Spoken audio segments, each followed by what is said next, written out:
Hey folks, Neil Belchenko with BIKEPACKING.com, and today we are looking at the all-new 1x12 GRX Di2, Shimano's latest, Shimano's first fully wireless gravel group, which leans really heavy on the mountain bike side, but works just as well on, the fastest gravel bikes out there. So let's talk about what's new and why it matters.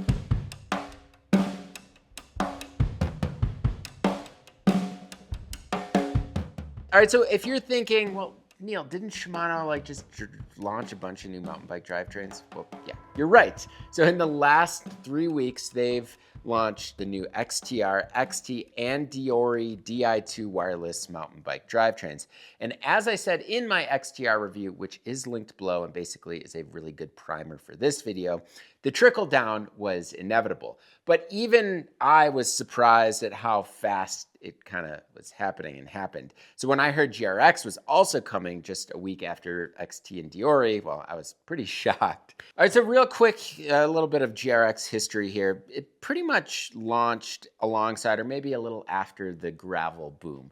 Before that, gravel riders were mixing and matching road and mountain bike parts to kind of cobble something together that worked. So GRX changed that by introducing stuff like, clutch-equipped derailleurs, gravel-specific lever ergonomics, and gearing for rougher terrain. So it all started with the GRX RX 800 and RX 600, and quickly adding 10-speed RX 400, and then eventually Di2 not long after the original GRX was launched. So eventually it went to 12 speed and even wider gear ranges, and like DuraAce and Ultegra, GRX also got semi-wireless setups. So basically the shifters were wireless, but both the derailleurs, if there was a front derailleur, were wired to a central battery. Now this new system is fully wireless, but not everything you see here is new. So I want to take a quick break from our GRX review and let you all know that this video is supported in part by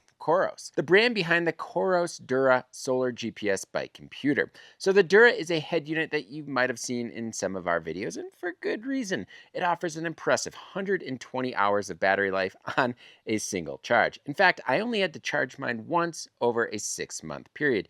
And if that wasn't enough, it features highly efficient solar panels on top, which make a noticeable difference in sunny conditions. With simple controls and intuitive navigation, it's perfect for bike packing or day rides of any length. So to learn a little bit more about Coros and the Dura, you can click on the card in the top right corner here, or else follow the link in the description below. So Shimano's goal with the new wireless GRX was simple: make it as cross-compatible as possible. I didn't dive into this enough in my XTR review because I knew that this was coming. But basically, the new GRX system works with, all current semi-wireless drop bar setups. So that includes DuraAce, Ultegra 105, and the previous XTR 12-speed, this XTR 12-speed Di2 levers. So if you want to run a mullet setup or just want to, blow your budget on XTR or save money on Diori, you can do that. The only catch here is that there is no mid-cage GRX 1x12 Di2 right now,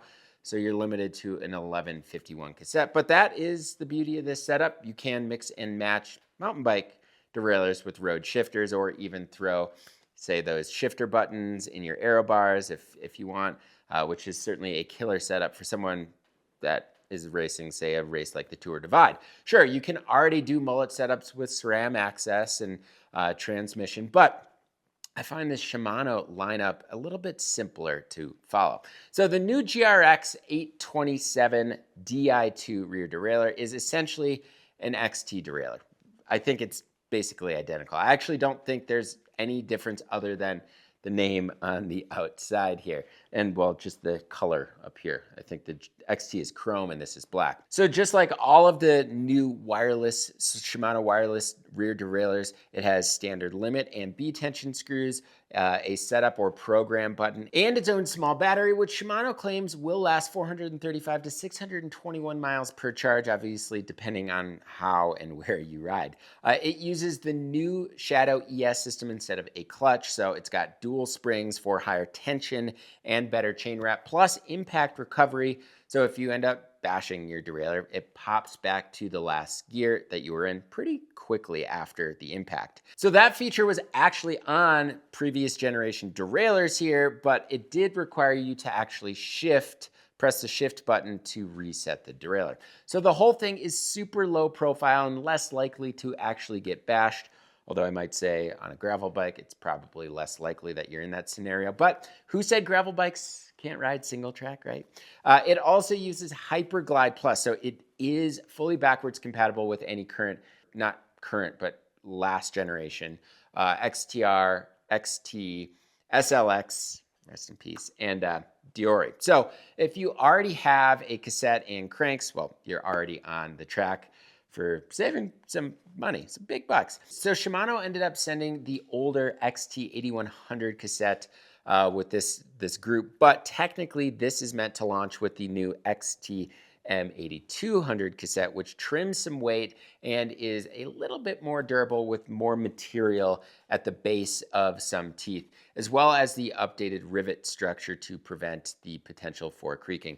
These changes were also found on the new XTR cassette. So the GRX Hollow Tech 2 crank over here is, well, unchanged, still in 170, 172.5, and 175 millimeter lengths with 40 and 42 tooth options. Of course, you can swap whatever chainring you want, or obviously go with a mountain bike crankset to kind of dial in your gearing a little bit better. All right, so the wireless levers up top here are last year's levers that launched last year. It's a 2x12 compatible lever, but also works with 1x. So this setup, you can customize all of the buttons on the lever. There are actually 2 buttons on the side of the lever itself, and then 1 on the top or the inside of each hood, giving you 6 assignable buttons. So you can set these up to shift in different directions, control lights, control computers, or even trim the derailleur on the fly. The way I set it up was I actually put my right buttons, the 2 right buttons on the lever itself, go down the cassette, and then the 2 left buttons on the left lever, they shift up the cassette. And then the hood buttons were my trim buttons. But Shimano did launch a brand new lever today. It's the BLRX 825, which is just a brake lever. So no electronics at all, no way to shift. It basically sticks with their kind of simplicity trend here and cuts weight by dropping the Di2 guts. So if you are running a 1x12, you can save about 20 grams and, well, a decent chunk of cash, but you get basically the same ergonomics as the Di2 version. So this is a pretty neat addition and makes loads of sense to kind of keep the price point down. I kind of wish it had maybe a mechanical dropper lever option, but I kind of get their dumbed down approach here. So Shimano also today dropped a new wheel set. I did not get to test this wheel set, but the RX 180, in short, is a hookless alloy wheel set that comes in at 25 millimeters of internal width, made for 32 to 50 millimeter tires, available in both HG or micro spline, and it comes in at 213 grams with the micro spline driver. And it comes in at an astounding 280 USD. So getting into weights here real quick. So the derailleur weighs 449 grams without the battery and 472 grams with the battery on my scale. So Shimano claims 450 grams, which I assume is without the battery. So Logan's XT derailleur weighed in 471 grams with the battery. So I'm guessing the only real difference is, well, the graphics color. So for comparison, the GRX derailleur is 58 grams heavier than the XTR version and 82 grams more than the SRAM XO Eagle Axis, but it's about the same weight as the XO Axis transmission. All right, so the new cassette, the XT cassette, has a claimed weight of 463 grams, almost 100 grams heavier than the new XTR cassette. Compared to SRAM, it also is 81 grams heavier than the XO transmission cassette and 17 grams heavier than the GX transmission cassette. And, well, you can see the chart here for more comparisons. In general, Shimano cassettes, at least this one, is definitely a lot heavier than SRAM cassettes. Onto the cranks. This is a 170 millimeter crank with a 42 tooth chainring, and this one comes in at 646 grams. Both the left and right levers calipers and uncut brake lines total 775 grams, with each rotor coming in at 101 gram, but that does not include Shimano's center lock ring. And a brand new XT chain that is uncut is 252 grams. So all in all, the new parts come out to around 2,807 grams. That's a bit more than the new SRAM XPLR Force group and just under the rival XPLR group that both launched last week, but obviously two different takes on a gravel or adventure group set. Now, the XTR group I tested actually came pre-installed on a bike. So after I swapped the XT system a few times, I got a pretty good feel for how everything kind of works, including, the trim features and all of that. But installing the GRX system straight out of the box and setting it up from scratch gave me, an even better sense of the proper setup. So after installing everything, which is actually pretty straightforward, however, you do need a microspline driver, so keep that in mind. They can be expensive and hard to find on some specific wheel sets. But once I had the cassettes, the crank, derailleur, brakes, and levers all in place, I then trimmed the chain to spec, but didn't install it, and bled the brake. So worth noting here, these GRX brakes don't use that low viscosity mineral oil found in the new XTR and XT brakes. This is not a new brake, however, so maybe we will see that down the road, but maybe not. So with everything on the bike, I started dialing in the shifting. So while I may be out of order in dialing in the derailleur per Shimano specs, there also was no real clear indication in their manual what was to be done first. But this was the method that worked really great for me, and I actually didn't have to tinker with it after I set it up for the first time. So I first shifted to the 5th cog, and you want to make sure the upper pulley wheel lines up with that cog. This will require you to actually pull the cage down by hand and kind of hold it there, which is really annoying. I do wish Shimano came up with some cage lock mechanism for this. This basically lets you line up the upper pulley wheel to the 5th cog perfectly. You can do this with the chain on, but I feel like it does not provide that perfect alignment. So if it isn't perfect, all you have to do is put the derailleur in trim mode, and you can do that by pressing the program button on the derailleur until it turns yellow. So from there, you can use your levers or your phone or whatever to make those micro adjustments until the pulley wheel lines up right with that 5th cog. I think I had to trim mine about 5 clicks towards the larger cogs. And once it's lined up, then I press that derailleur button, that program button again to return to normal shift mode. So then I installed the chain. I then shifted up and down to check both the high and low limit screws. Those were still good. I didn't have to touch those. I checked the B tension, made a minor adjustment to the B tension, and you can follow that by using the indicators on the backside of the derailleur cage there. And once that's all dialed in, you're good to go. So if you saw my XTR video, I mentioned that you could trim using the app, and that is still available with the GRX Di2 system.